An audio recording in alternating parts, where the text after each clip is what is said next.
Pigweed here. Today we review an IPA and discuss Christianity in the West.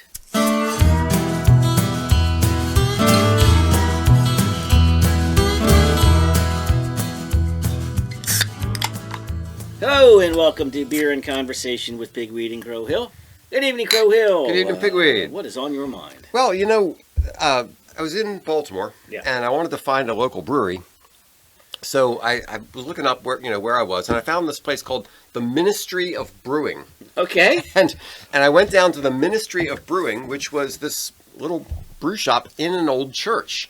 I mean, they had religious paintings up on the walls. There was Matthew, Mark, Luke, and John, up iconography around the top of the church. It was a very churchy-like place. But it was leftover stuff. It wasn't a church. But the breweries wasn't playing up the... No, they apparently bought the old church and just kept a lot of the stuff, and it was actually kind of cool looking. Well, how could the church have been available? Aren't there people attending church there? Well, apparently not enough. There's a lot, especially in cities. There's a lot. You see a lot of old churches that are just empty. Right. And sometimes what happens is you have this beautiful old Episcopal building or Catholic building or something, and it's just lost everybody. Right. And then some, Fred and Ethel's Church of Fun comes and buys the place, and then they are there. Well, at least better that than it fall into such disrepair that it's an eyesore and they tear it down. I guess I'd rather have it repurposed and hope, as you're driving down the street, people can pretend that, that there's some religious services going on. A lot of times they're fantastic buildings. I know, right? For example, when we go to Chili Brew. Yeah, Chili Brew. That's in this fantastic Lutheran church. Yes. It's just this beautiful place. So anyway, it's called the Ministry of Brewing. Okay. And they had Planetary hazy IPA. I'm usually not a fan of hazy IPAs, and if they had something more to my taste, I would have got it. But they only had like 4 or 5 beers in cans, and this was the best one. Doesn't even have the street on it. The yeast is Vermont. All right. No, I never heard of Vermont yeast. So 2-row malt, white wheat, and oats, and Amarillo, Idaho 7, and Galaxy. So that's now all that weedy oaty stuff is responsible for the haziness. Yeah, probably so, because oats definitely contribute some haziness. Right, and then a lack of fining and finishing. Yes. So. All right, it's got a good aroma. Wow, it's a very nice aroma. Let me see here. We've got Amarillo, Idaho 7, and Galaxy. So it's got two things going on. It's a combination of a little bit of the sticky hop flavor, but also a little bit of that. You get some mouthfeel with a hazy IPA. Like, it's almost chewy. There's something to it. Yes, it's not that sort of clean finish. Right. There's a lingering stickiness. Yeah, it's in like, a good way. Is this beer or is this soup? That's very good. Yeah, it is good. Good job there, Ministry. And was it near Hopkins? Mm-hmm. Okay. Yes, we need to go up there and have a field trip. That is a good idea. It's an interesting place. High ceilings and right. all that kind of stuff. To house, not granaries, what the fermenters. Yeah, they have the brew stuff right there. But in a church, you usually have these really high ceilings, and it's just kind of a reminder you're little. You're just a little person in this big place. That's the point. Well, anywho. All right, so the decline of religion in the West. I kept thinking about the decline and fall of the Roman Empire. Which, interestingly, Gibbons blames on Christianity. That the Romans got soft because of Christianity. I think he leaned a little bit too far in that direction for what the cause is. There are a lot of 1,000 years is a pretty good run. And there are a lot of other things going on. Yes. Yes, right. In the decline of the West, we don't mean the western states. We don't mean the decline in Wyoming. No, they're doing fine. Yeah, we're talking about the decline of religion in Western Europe and in the United States. Right. And it's a shame. And there's a lot of different components to this about what's going on. All right, let's run through some numbers here. Yeah. So I have this. These are all Western nations, right? And you have church. It's divided into church-attending Christians, non-practicing Christians, and religiously unaffiliated. So right. what that means Religiously unaffiliated would just say that they don't care. They don't. Yeah. If they go to the hospital and they say, "What religion are you?" You just say none. I don't care. Whatever. Right, doesn't matter. The middle section would nominally Yeah. consider themselves to be Christians. Yeah, they might go on Christmas and Easter, but probably not. When you went to Easter service? Was there the Easter crowd? Yeah. Was it bigger than your normal Sunday? Yes, Yeah, yes. There's always that going on. I know. Yes, the C and E Christians. That's right. As a matter of fact, I remember Was a that couple Christmas of years, and Christmas and Easter. Yeah, I remember a couple of years ago. There was this one priest who was kind of snarky, and it was Christmas, and there were all these people there, and he gave his homily, and at the end of the homily he said, "See you Easter." Burn. That's pretty good. I remember in high school, we as a family were no longer attending church at the time, and somebody from Young Life asked me if I was a Christian. Now, what did they mean? Right. Well, exactly. That's very different. No, they meant. What they meant, have you accepted again. Jesus yes, as your Lord exactly. and Savior? And I'm Yes. thinking to myself, what, I look like a Muslim? Right? It's like, what are my do you choices mean? here? Yeah, what do you mean? Am I a Christian? Of course, I'm not Jewish. I'm not a So Muslim. I think that's what this middle section Yes. here is. They're just Right. like, well, yeah. Well, of course, I'm a Christian. Yeah. You go to church every Sunday? I didn't say all that. But so anyway, so here we are. What do we have? Who the biggest? The two nations. Yeah, there's no surprise that who's the most churches. Ireland and Italy, both solidly Catholic places. But they're still still not impressive. Portugal, Austria, which surprises me a little bit. But Ireland, Italy, and Portugal are the places where you've got between 30 and 40. Yeah, you got a lot. And then it's the Scandinavians. No surprise here. They're in the 9s and 10s. They're very low, right? You've got that big chunk. Now your non-practicing Christians are what 50s and 60s. Yeah. And then the religiously unaffiliated. So you got a whole lot of them: Netherlands, Norway, Sweden, Belgium. Right. No, just another reason not to like the Belgians. so Everybody picks on the Belgians. Yeah. So here we've got some kind of sad numbers. Yeah. And some of these are countries with national churches. The UK has a national church. Denmark has a national church. Okay. I'm pretty sure. So that doesn't necessarily solve the problem. Gosh, UK 18. 18%. That's pretty bad. Churchgoers. Yeah, pretty bad. Yeah, that's rough. Now, the Pew Research came up with some numbers not long ago that ended up a book called The Rise of the Nuns. Yeah. And this is the time of the new atheists and all of them talking about, like a third of people who were even Southern Baptists, right, who were raised in the church, mm-hmm. don't go to church when they're as an adult. Right. Yeah. Yeah, there's a lot of people not going to church, and that could be a show in and of itself. Is why aren't people going to church? Because there's a lot of things the church is not doing. Yeah. Yes. What is the? Because you've got what sort of outside forces are causing this? Yes. And what sort of inside forces? Right. Yes. Unforced errors are taking place in the church. That's right. Themselves to That's right. There's a lot of screwball stuff going on in the church, and people just say, I don't want this. Yeah, there was a Babylon Bee that said, a church who believes all of the things that non-churchgoers believe wonders why they're struggling for attendance. Right? It's like, well, what? Right? You don't. Why do you go to church to hear what you could just as well hear on Oprah? Yes, exactly. That's not why you go to church. Right? You don't get together and message your sermon. All right, what do the people want to hear? Yes, I heard this great story about Andrew Jackson. Left the White House and went to some church in D.C. And the preacher got up and was given a hellfire and brimstone sermon, and he said, and Andrew Jackson will go to hell like any other man unless he repents.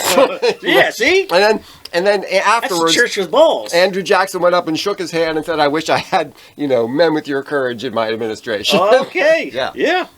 Right. So that's the kind of church that people say, okay, at least you're standing for something. Right. Yeah. So many science-minded people would say, well, that's good.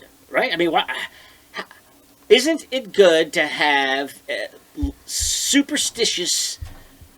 superstitious people and more science-minded people focusing on reason and rationality? And in a sense, if you look at the trajectory of Northern Europe, or the West in general, its prosperity is in direct correlation, or what do they call that? Decorrelation, or whatever, right. With religiosity. Yes. So as people have gotten less religious, we drew these two lines. Yeah. Look, our lifestyles have improved. Yes. So prosperity tends to go up as religiosity goes down. Generally speaking. Well, that's a solid argument. Well, yeah. So there's another way to look at this, which is that the Enlightenment concept sort of turned God into an object. Sort of turned God into a thing, like the planet Mercury, Okay. and then said, well, let's look around for evidence of this thing called God, and we don't see it, so therefore we don't need God. There, and that was just a wrong-headed way to look at the whole concept of God. Right. So not initially. I mean, right. I think it's trended that way. I wouldn't say, Copernicus and right, yeah. Well, all the early astronomers had to go because the only place to build a telescope was on the top of the churches, and the churches actually sponsored and encouraged scientific exploration. That's a big myth about church and science. Right. Is the churches encouraged all this kind of stuff, yeah. but there did develop an attitude over time. But the major figures of the time, yeah. were still believers. Yeah, like Isaac Newton was he was a weird believer, but he was a believer. He was a weird guy. Maybe very the strange. Best scientist we've ever had. Yes. But there was a Pigweed and Crowhill episode on Sir Isaac Newton. Yeah, go back and listen to it. Out, strange guy.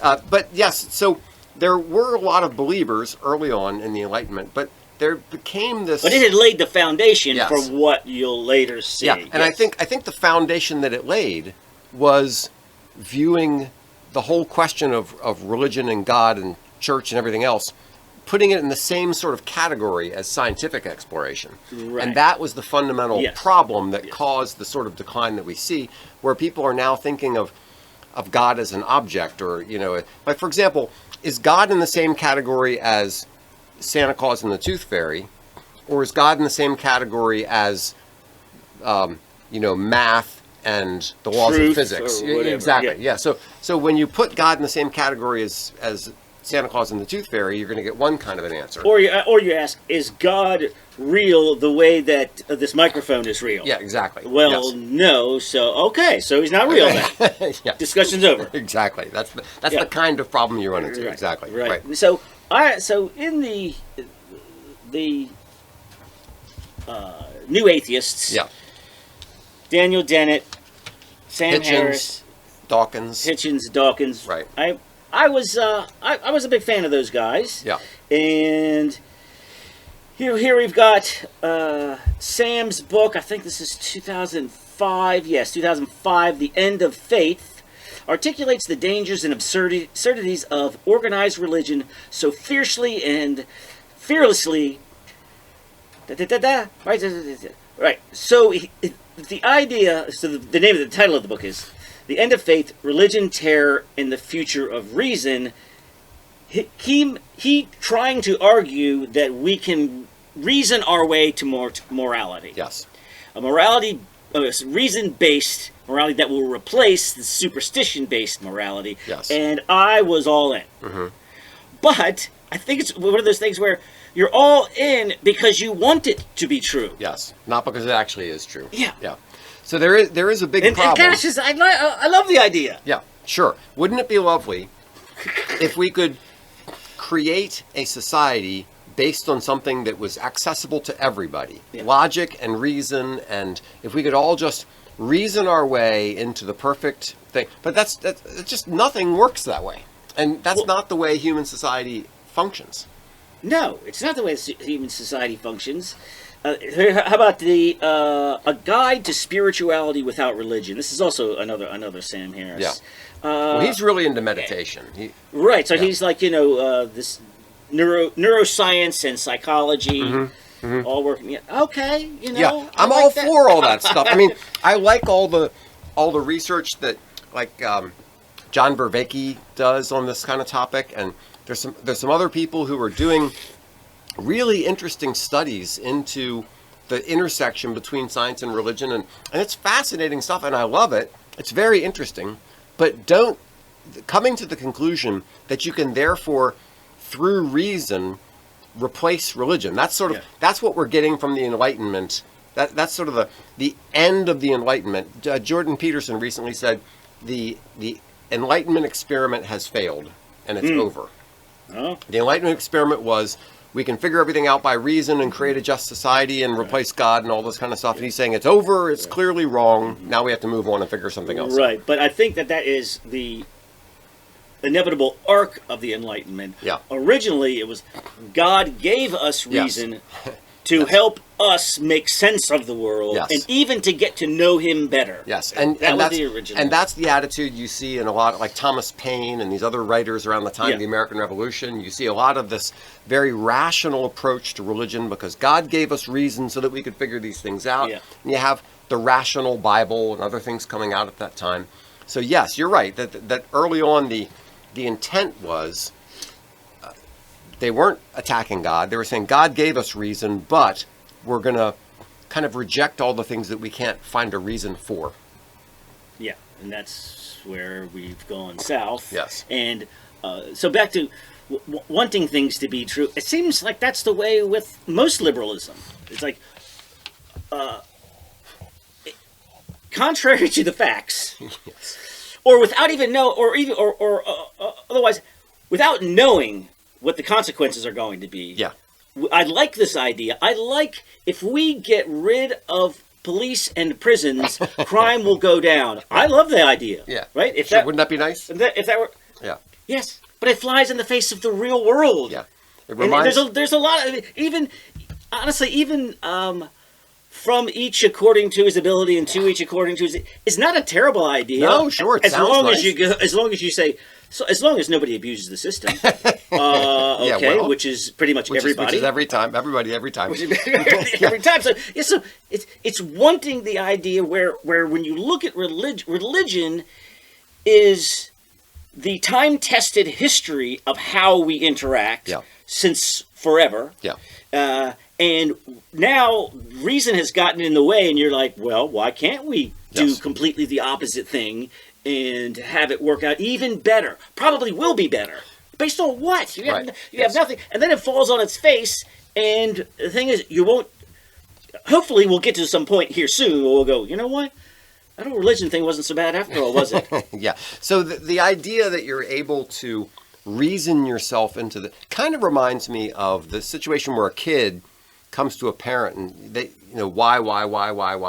It's time to go to bed. Why? Well, because of this. Why? Well, because of this. Why? It comes to a point. You just say, because I said so. You run out of reasons after a certain amount of time. Yes, and now that God has lost the authority to say, I said so, there's nothing to stop human beings from just saying, well, then I'll just do what I want. Yes. And if you were a parent, you go, all right, do what you want and see how that goes for you. And, you sleep whenever you want. The front door is wide open. Yeah. Leave when you want. So I thought I would go through a list of things I was thinking that religion kind of... things that religion provides. Mm-hmm. Okay, so provides a system of values, provides a sense of purpose, sexual and reproductive norms, social cohesion and identity, authority and social order. It provides coping mechanisms. A lot of people who are, borderline with their emotions and things, they find a way to cope with that from religion. There's a focus on family life.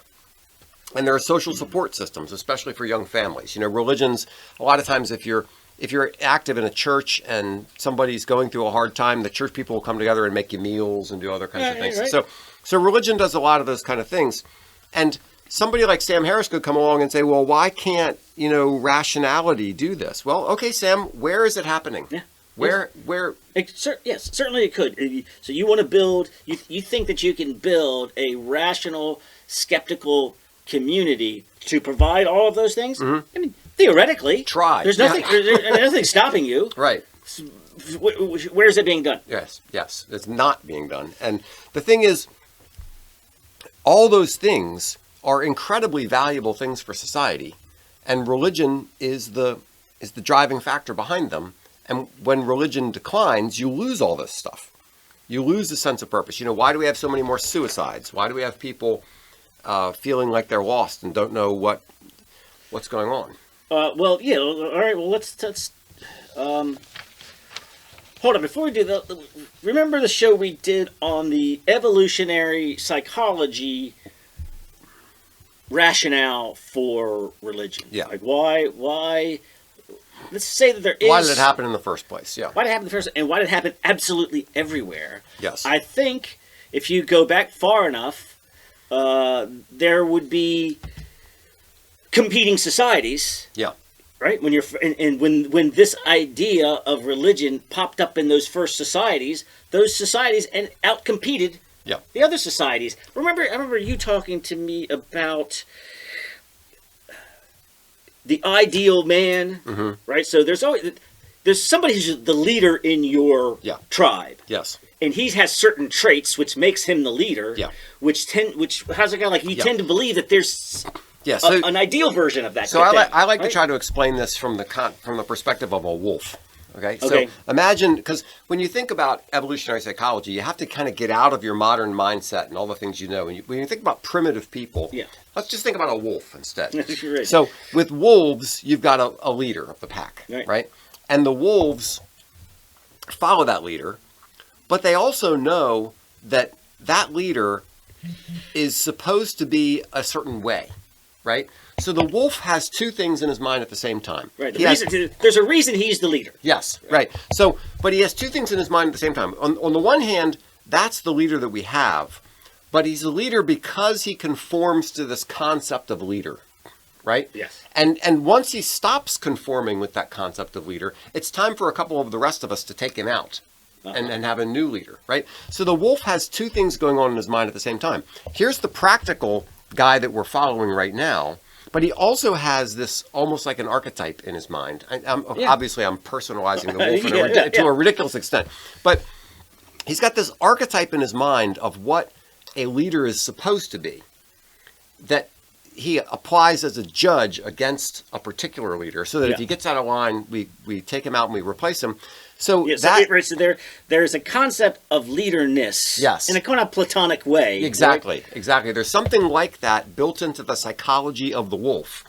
And as you have any kind of pack or social organization, you have the same sort of thing. You have this concept of what's a father, what's a mother, what's a king, what's a leader, all these concepts that we have where, okay, here's my real mother, but there's also this concept of mother. And here's my real father, but there's this concept of father. And so in a way, if you take all of those concepts and they become abstracted, and that in a way turns into religion. Because that's pretty solid. Yeah, you've now abstracted all these different archetypes of the way things ought to be, and you've said, okay, here's the actual leader, but there is this perfect leader. What is that? Right. And here's this father. He's not so in an evolutionary psychology way, you would say it doesn't matter if that it gets extrapolated into the sky god, but this would happen from the ground up anyway, whether or not that sky god actually existed, because the ideal does exist. Yes. So that does it exist in the same way that a table exists? Right? Yes. No, it doesn't. But the ideal does. Yes. So and that brings up the very disquieting question. Yeah. Does it even matter if God exists? Because you have this thing. Does it matter that this ideal concept exists somewhere? First of all, what do you mean by exists somewhere? What do you mean by exist? Right, because again, do you mean the perfect ideal? That exists. Just something that does exist. Does it exist like a table? No. It exists in our mind in some way, right? So it clearly has some kind of existence, just like the number 1 has some kind of existence. But I can't put the number 1 on the table and look at it under a microscope. Yeah. So anyway, but the utility of it. Yes. So that raises the question, is God necessary but not real? Or those kinds of weird questions. But anyway, it gets back to this idea that the whole concept of religion and God and these archetypes and these things that we're looking at could develop very naturally just in the normal course of human evolution. Right. If you look at the most successful nations in the history of the planet, they're all Christian nations. So was it instrumental? Of course it was. Did it have utility? Of course it did. I have a friend's voice yelling in my mind. What about China? Well, no. China's. Well, has China had an impressive history? Yes. Yes. Is it impressive right now? I don't know. Yeah. In some ways, in yes, a malevolent, evil way. In some ways, yes. In some ways, no. Yeah. So we have this thing about what. The cultural. Remember, you were talking about on these charts here. You had the church attending Christians and the non-practicing Christians. You saw that thing about Dawkins recently. Exactly. No, I've just got it circled here. Okay. I wanted to make sure we circled back to that before we, move on any further. Right. Yes, the cultural Christian. So here, this is a one guy, of the four horsemen of the apocalypse. Yes. Here. Yeah. Yes. One of the most anti-religious. Yeah. And Dawkins is a brilliant man. Yeah. And has done great work. He's a genius, no question about it. But when he talks about religion, sometimes I think he's a dumbass. But however, the mind virus idea is the idea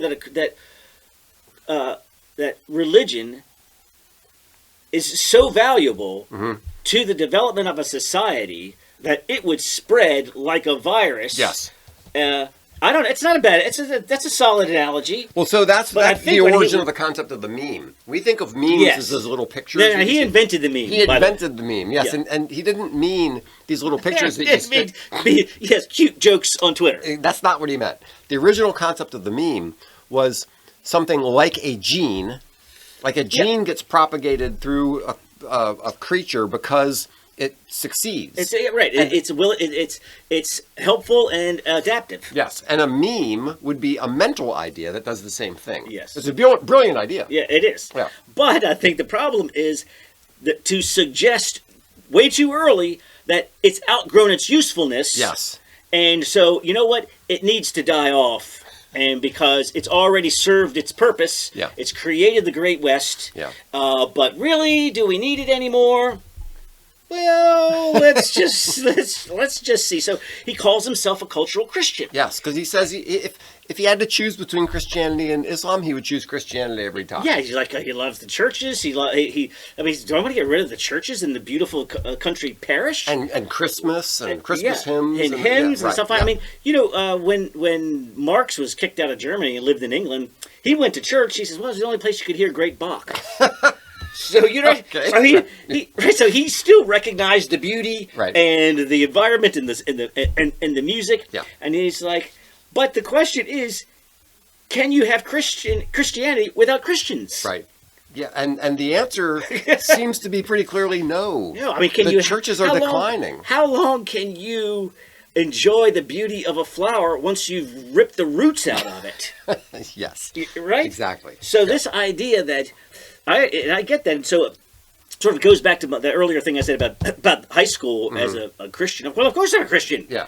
But so he's going to cheer the decline of church attendance, and yet say, "I love living in a Christian nation." Well, can you have both of those things? Well, so what happens is when people are no longer serious about Christianity, then other things come and take the place. And what's happening unfortunately, in England and in Europe is as Christianity is declining, they're coming in and building all these mosques. So you have lots of Muslims who are perfectly happy to come in and say, fine, you're not interested in Christianity, that's okay. And there's something like 6,000 mosques being built in Europe right as we speak. So, Dawkins, what do you think about the decline of Christianity Yeah, now exactly. that you cheered so... Are you all that in favor of it now? Yes, because you're going to lose British culture. Yes. And is that cool? Well, Yeah. are you cool with that? Well, no, I still want to live in a Christian nation, just without all that pesky Christianity. Yes. That is the attitude. Right. So here? Give me your Chesterton quote. Yeah. So the quote goes, and I'm not positive it's Chesterton, but it's when men cease to believe in God, they don't believe nothing; they believe anything. Right. So there's this God-shaped hole in your heart. Yeah. And if you don't fill it with God, You're going to fill it with some other nonsense. and you're going just reading a story in the Atlantic. That's no right-wing No, rag. not at all. That environmentalism is a religion. Yes. You saw during Flovid, people turned, I don't know what, wokeism into a religion with all of the trappings of confession, getting on their knees, I know. asking for forgiveness. The whole LGBTQ plus thing, to some extent, is Yes, because is a religion. because what was a outward appeal has now turned inward, so that identity and narcissism, which are both at the core of transgenderism, me, it becomes the thing that fills the hole. Right. So I would say Nietzsche, declared that God was dead in the West. Right. Which But people not don't in- understand. But not you're right. Not in a new atheist celebrating kind of a way. Like he goes, you know what? I don't know. Maybe he did celebrate it, but he's like, this might not go well. And I'm thinking hyper-nationalism could be a problem, and we get 2 world wars. So I think he would look around and see the drag queens and the porn and the drugs, and he goes, you know what? This transgenderism thing, gotta admit, didn't see that coming, but I'm not surprised. So there's a quote, I can't remember who this is attributed to. If there is no God, everything is permissible. And that is the practical problem. Now, philosophers will argue with that. They'll say, well, wait a minute, even if there is a God, I've had debates with philosophers about this. Okay, well, wait a minute. Even if there is a God, you can't establish moral rules and blah, blah, blah, blah. Okay, fine. Practically speaking, in terms of the way cultures work, in terms of the way people work, if you have some 14-year-old who doesn't believe in God, he's going to cast off moral restraint. That's just the reality. Right. And if you have a culture that doesn't believe in God, it's going to cast off moral restraint. Now, the philosophers can say whatever they want, Yes. but that's what really happens in terms of human psychology is that when people don't believe that God is watching them and that there are moral absolutes and that they'll be judged, they just kind of... Well, how about the Prager show where he referred to a study which simply it was just like what if you put a quarter in the cup to get a cup of coffee, if you put a set of eyes on the wall, people are more inclined. It's very funny. I'd read about this study a long time ago, and there have been a bunch of studies where, let's say you have the snack basket at the office, okay? And the rule is you can take a bag of Doritos, but you got to put a buck in, right? Yeah. And usually most people will comply, but some number of people will cheat, okay? If you put anything like a poster or something that has eyeballs on it in the room where the snack basket is, the compliance goes up. Right. Because because you feel as if you're being watched. So the feeling that you're being watched is a net positive. Yes. No matter what. Yeah, and that's just the way we are. Again, we're kind of talking about the utility of the religion rather than making, how solid the rational arguments for the existence of God are. Exactly. But those are two terribly different questions. How about just time-honored tradition? Like, if something has worked for 500 years and some snotty-nosed teenager says, well, who says that's how it is? And you're like, I don't know. I don't know, but that's just how we do it around here. Yeah. And it's been working, so we're going to keep doing that. How about this? I don't know, but who are you to question? Yes. And when there's nobody to stand up and say, "Who are you?" When this kid who's never been told otherwise, or has been told, "Well, maybe you're right." Yeah. Parents tell you, "Maybe you're right." Yeah. Then you become what? You become a bratty adult who says, "Well, I know these. There's no rational argument for all of these moral statements. This just comes from some fake, crusty old god and some dingy book written by people in the Bronze Age. None of it matters. And guess what? Did you hear Shapiro? He's like, we're going to touch the stove.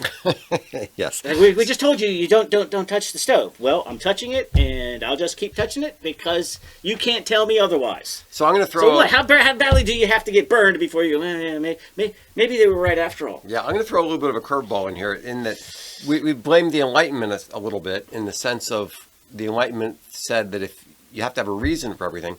But this whole concept of the snotty-nosed 14-year-old saying, who says, reminds me of Martin Luther. Because here's Martin Luther coming along with his new... Yeah, you're right. Yeah, because Martin Luther comes along with his new ideas. And one of the reactions to Martin Luther is Martin, are you alone wise? Yeah. Are you the only person who understands what's going on? Right. Because I don't have a solid argument against what your claims are. Yeah. Does that make you right? Yeah. It's not a bad. These 10,000 people say this, and you said. And here's the hard thing about that. Sometimes the one guy against the 10,000. Sometimes he's right. Yeah. Exactly. But there is also the conservative impulse to say, well, wait a minute. If 10,000 people are disagreeing with me. Right. Maybe I should think twice about this. Right. So back to the touching of the stove. Yeah. What are we seeing? I don't know if you saw this thing's been going around about this 28-year-old woman from the Netherlands who, I don't know, she's become a celebrity because she's about to kill herself. Oh, yeah. So we have high suicide and governments now fully participating. In the Netherlands, 5% of the deaths are administered by the government. Wow. What does that say about a culture? Yeah. I mean, so I thought we were talking about the metaphorical death of the West. Yeah. No. This is the literal death. This is we are embracing. Canada is terrible. Yeah. Most of Western Europe. I mean, Islam's got to be going. Why were we bothering with wars?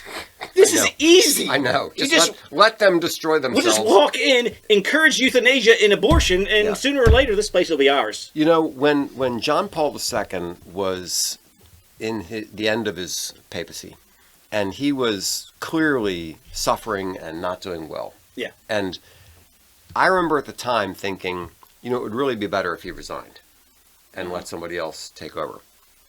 But he hung on and remained in the papacy in a way to fight this very thing. In a way, the message he was trying to send was no, life is worth living, even in bad situations. Even, I realize I'm not the man that I used to be, that he held on because he wanted to send that message, no, life is good. Yeah. And so even the person who's disabled, who's having a hard time, who's having all these problems, that person is still worthwhile. Right. Yeah. Well, I don't want to. I don't want a kid with Down syndrome because wouldn't it be crappy to have to live your life with Down syndrome? They're some of the happiest people I know. Down syndrome. And bringing most joy to the family. They're loving people. When you have. Without the moral authority to say, no, that's wrong, and then you just, don't have the option. Yeah. You just go, right. Guess what? I don't need to reason my way. I'm not going to try to reason my way to drugs are good, pornography is good, euthanasia is good. Yeah. I mean, there's a set of eyes on me that's telling me that through time-honored tradition, that these things are bad. Yeah. So imagine the depressed person And that's well. This gal is she's I don't know. She's got autism, depression, and I don't know. It's restless leg syndrome. Right. So the depressed person goes to two different. You have two different scenarios, two different worlds. In world A, the depressed person goes in to visit the priest, and the priest says, "No, your life is valuable." Right. And your life has meaning. God gave you your life. It's important, and tries to encourage that person. And okay, the second scenario, the person goes to the local government business clinic. Yeah, and they say, okay, what's your problems? Yeah. Okay, fill out Form 10A, and right. Yeah, yeah, that does sound pretty bad. Yeah, go to the next booth. Yeah, and ask for the red pill, and we'll take care of it. We'll schedule you a date, and we'll make it really nice. And she's picking out an urn. So now you've kind of with this, the fact that we know that she's picking out an urn, and she doesn't want to burden her partner, who she says she loves. Mm-hmm. So you have love in your life, and a cat. Two cats. Two cats. But still, it's just not worth living, and now what? It's being incentivized. Yeah. Right. So now you've got some celebrity status. Which is the last thing that all these other moping girls need to see. Yeah. The government actually what they should say. I mean, from a purely practical perspective, if this person has various health issues and whatever, the government should say, this person isn't going to be producing a lot, and they're going to cost us a lot in national health costs. Right. Between how much taxes she pays, right? Just do a chart. Do a chart. How much taxes is she paying versus what are the costs going to be? Yeah, we're really better off just fast track. Yeah, exactly. We're better off just killing this person. Is that it's Nazism? Is that the culture we want to live in? No, it's not. It's awful. So Ben Shapiro had an episode that you forwarded to me, and he talked about some things about religion. I just took a couple notes. Religion takes certain things off the table. Sorry, this is something. Adultery is not something that you're allowed to do. It's off the table. Murder is not. Okay, there are certain things that are off the table.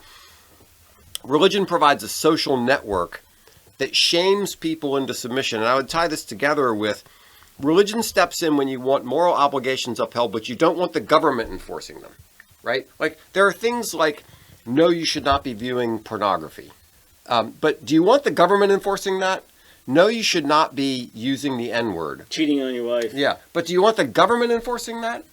Right? So that's another thing that religion brings. The Enlightenment was wrong in thinking that everything has to have a rational justification. Right, and then the last one was some moral rules were sort of worked out over time, and they've been abstracted to sort of it's almost like developing muscle memory. When you're learning a new skill, you're taking karate or whatever it is, at first you got to learn it all, but then it becomes muscle memory. Yeah. There's almost something analogous to that on the moral sphere. Well, I haven't thought of that. That's good. Where you learn it reflexively that way. And it just becomes this thing. You don't really know why. That's just what you do. Right. And when you're within a like-minded culture, then it's always being reinforced. So Jonathan Haidt, our social scientist buddy, has pointed to a lot of problems with cell phones and social media. Yeah. And also then pointed out that religious families suffer less from these effects. And a response from him was like, yeah, because religion gives you a purpose, an established belief system of code of behavior, a community of like-minded individuals, a support system when you need help. Yeah. On a practical level, it just gives you healthy alternatives to sitting around on your phone. You're going to church. You got volunteering. You're attending church activities. Yeah. You might be missing out on some things in the modern world. Right. But there's less exposure to smartphones and social media, and less of the negative effects of those things, the mental illness as associated, because you have all of these other outlets. Yes. Yes. Which is it's.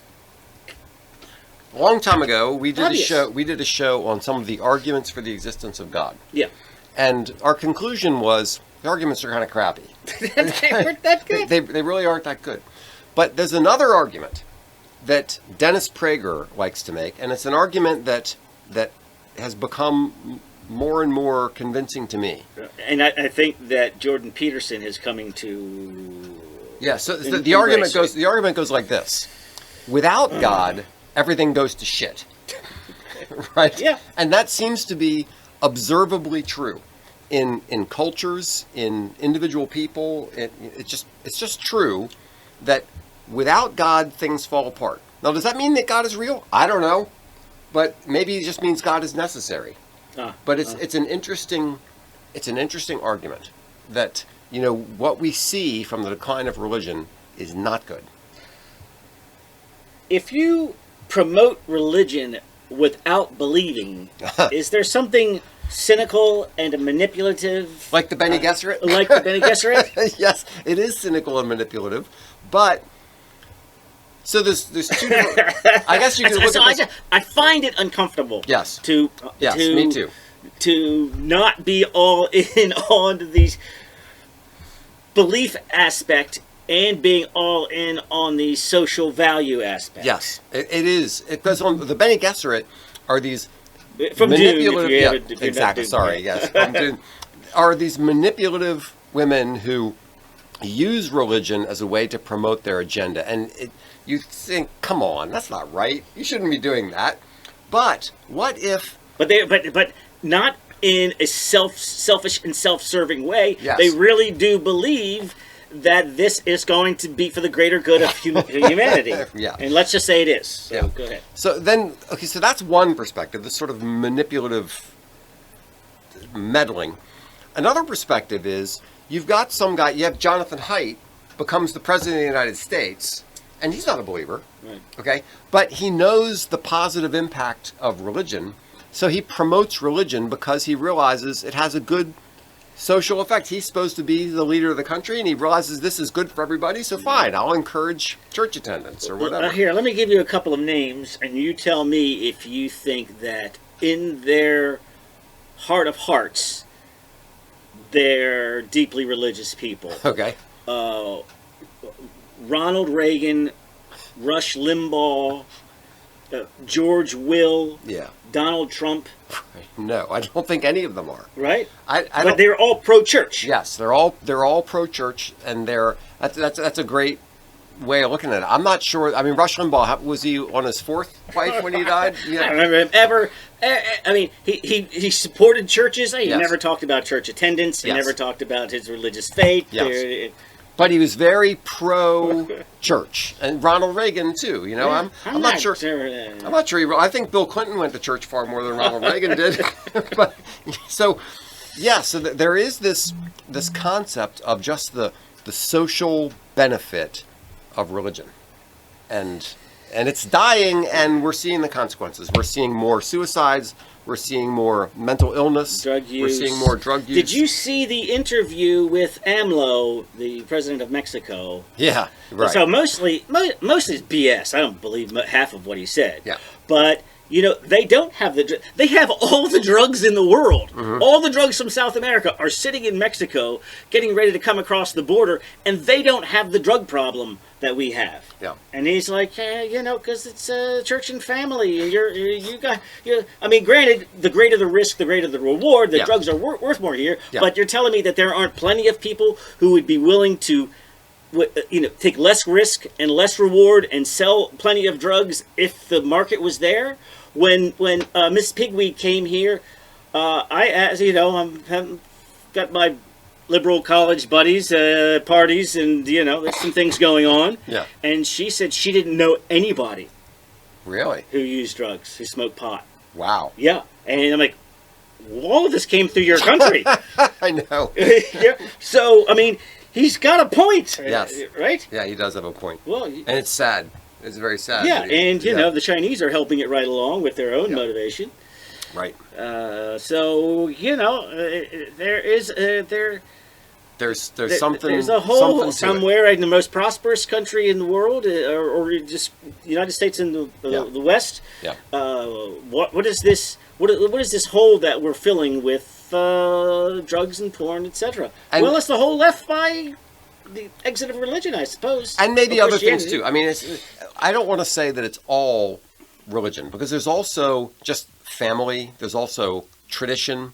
If you look at Japan, Japan is not a very religious place, Right. but you have much more adherence to Yeah. certain social rules Yeah, and that's norms. true. That's a good point. Yeah. So I don't want to say And a that certain- religion is the complete solution here, but it's the decline of religion has been a bad thing, and Yeah. Well, Japanese homogeneity Yeah. has something to do with it. Shared culture. Yeah. And there has been no real immigration into the country. I mean, you can get a work visa, Yeah. but you can't go there and live. Well, guess what? They just decided to slit their own throats, and now they're going to bring in 900,000 immigrants because they're not having any babies.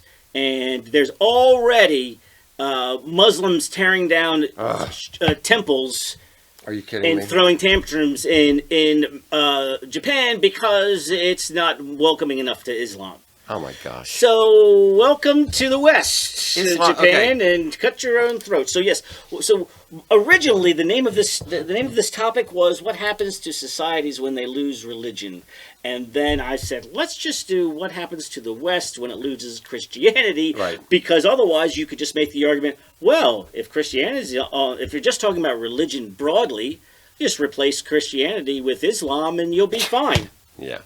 Okay, Except that's not happening. Except now I'm gonna invite a jihad against myself. Islam is a curse on the planet.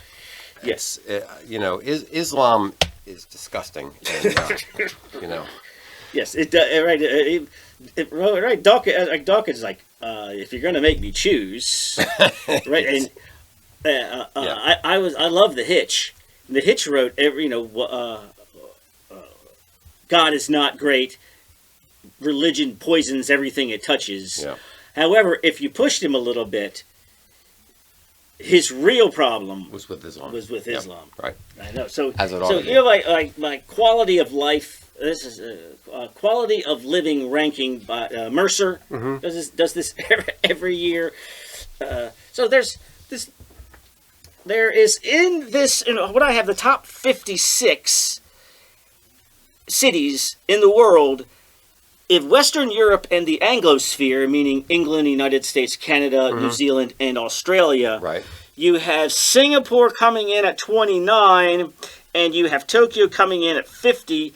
All 56 of the other top ones are Western European. Yeah. So what I'm saying is, or if I would, we just talked about the decline of the decline of the Christianity in the West and its negative effects on the West. Yeah. It's not exactly going into the toilet just yet. No, we're living on borrowed capital. We're still benefiting from what our fathers and grandfathers and great grandfathers Yes, did. and from the Dawkins, I really enjoy living in a Christian nation. Yeah. Even though I don't believe it was. I mean, how about what is going on here? So we don't even show up until 37. And that's San Francisco. And it's San Francisco, which I haven't heard anything nice said about San Francisco since Flovid hit. Yeah. And even Paris, France, they don't show up until 32. How does, as I recall, wasn't Germany bombed into the Stone Age about 2 generations ago? And they have 3 of the top 10 cities in the world. They're doing something right. Yeah. So, I'm getting a little off topic here because I just found that list very good. Interesting. But it Yeah. also shows that, all right, the West is not in the toilet just yet, but it is in decline along with. And we're all these cities are probably importing more and more Muslims, which Yes. is a cancer that's going to come in and destroy them Yes. before too long. Did you see Putin and his massive deportation of Muslims? Right. He's like, we don't need minorities. Minorities need Russia. Mm-hmm. And if you can't behave, you Get get out. the hell out. Yeah. What is so? Why is that a difficult? No. You can't say anything good about Putin because he's the devil. Well, He's Hitler. besides, I don't be accused of the pro-Putin channel, but let's forget it's Putin. What's wrong with just the idea that we are allowing you into our country and we want you to make a contribution and we want you to behave, and if you can't, you got to go. Right. Well, But how could any country not do that? Not do that. Yeah. Well, everybody in the West, for example. So, all right, let's wrap this up with you giving a few words of optimism and encouragement. Okay, a few words of optimism and encouragement. I would say that there seems to be a movement, an intellectual movement, away from the idea that the enlightenment process of, everything has to have a cause and we have to understand things scientifically. There seems to be a little bit of a movement away from that. And that might lead towards a reinvigoration of the concept of faith and tradition and dare you say revival? Maybe so. I think our country is doomed without a religious revival. Now, I'm not saying that I want to go to the Baptist church where they handle snakes, but I would rather go to the Baptist church where they handle snakes than go to the mosque. I would, or the trans rally. Yes, exactly. Give me the snake. Right. I'm not going to go to the trans rally. But so I do think that there needs to be a revival. I don't see any good signs of that. I don't see any increase in. There's not any great church leaders arising. There's no Billy Graham. There's no Billy Graham. There's no George Whitefield or Jonathan Edwards or any. There's nothing like that on the horizon. But that's what we need. Well, I'll accept that as encouragement and optimism. Cheers. Thanks so much for listening to Beer and Conversation with Pigweed and Crowhill. Remember to visit us at pigweedandcrowhill.com or send us an email at pigweedshow@gmail.com.